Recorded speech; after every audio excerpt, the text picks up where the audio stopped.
Part skipper. The term used to refer to those who skip parts of Jojo's Bizarre Adventure.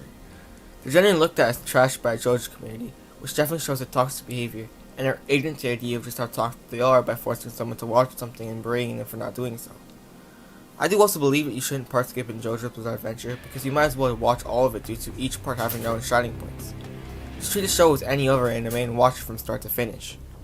However, part skipping is apparently some blasphemous act to the toxic people in the Jojo community, as shown in Mother's Basement's video about it, which got riddled with dislikes. I find it kind of funny about how heated people can get over such a simple concept, and how both sides are funny to look at. Not all Jojo parts should be treated as some sort of holy biblical text, and the only part that should be considered unskippable is Part 3 due to sheer popularity and how standalone it is. I'll just briefly go over each part and discuss how skippable it is, but remember at the end of the day it's still your own preference, so take what I say with a grain of salt. Part 1 Phantom Blood and Part 2 Ballad Tendency are the most skipped parts of Jojo, mainly because everyone wants to head straight to Part 3. Chances are if you like Part 3, you will continue to watch Part 4 and 5 if your interest in stands. Not many people will have interest for Parts 1 and 2 though, considering it has no stands. In fact, some part skippers won't even give it a chance because they don't want to go straight into Part 3. And this is quite unfair as both parts are not bad by any means, and definitely deserve to be given a chance. However, for some Jojo fans this is an act against God, even though these parts are the most easy to skip parts. Really speaking, these parts are worth watching and I would recommend them, although if you were to skip them, it isn't some major problem. These parts are definitely on the lower end of the Jojo parts, or in my opinion at least, but have some merit to watching them. Part 1 of Jojo had its moments, but the main reason as to why it's worth watching is because of Dio.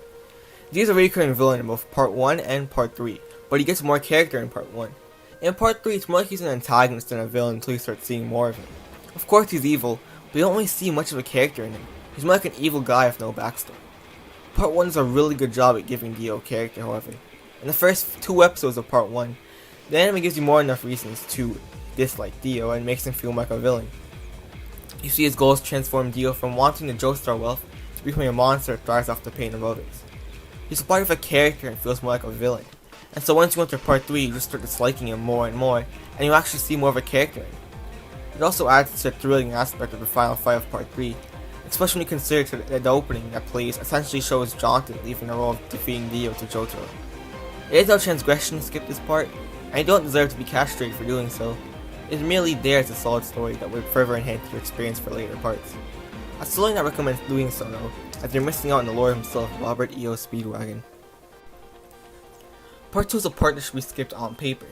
It has no connection to any other part, but it still has some value to it. It has very entertaining characters that make the episodes entertaining enough to the point where you wouldn't get bored. It is no biblical text, but by no means is bad. It comes as a package alongside Part 1. If you decide to watch Part 1, Part 2 is a perfect segue between Parts 1 and 3. You could always just skip it because you don't really need a segue part, but the part is entertaining enough to be worth watching if you deem Part 1 to be worth your time. I wouldn't recommend skipping though, because then you'll be missing out on the best Jojo and best Nazi in anime. Part 3 is an unskippable part.